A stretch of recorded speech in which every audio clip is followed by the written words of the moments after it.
Another side effect of triggering a special move is how it turns all the gears silver, making each worth 2 points instead of just 1.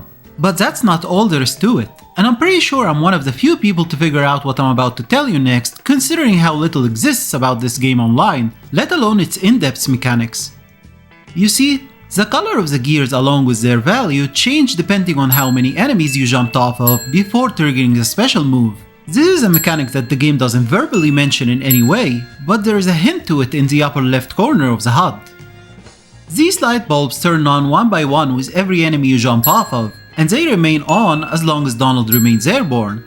After all 3 light bulbs are lit, you're able to pull off a special move, and if you keep jumping on enemies, you'll notice that the light bulbs change color, and this is where things get interesting. If you jumped off of 3 enemies before triggering the special move, the gears turn silver and are worth 2 points each. Jumping off of 4 enemies before triggering a special move turns the gears metallic wine red, and they are now worth 4 points. Jumping off of 5 enemies and triggering a special move turns the gears metallic blue, and are now worth 6 points each.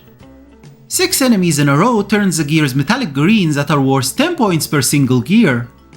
Jumping off of 7 or 8 enemies before triggering a special move turns the gears metallic crimson red, and that makes them worth 20 points each.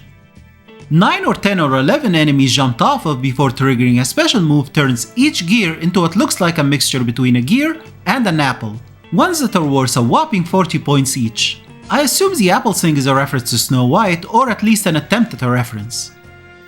Finally, if you succeeded in jumping off of 12 or more enemies in a row without ever touching the ground, then topped it off with a special move, every single gear would turn into a 1-up.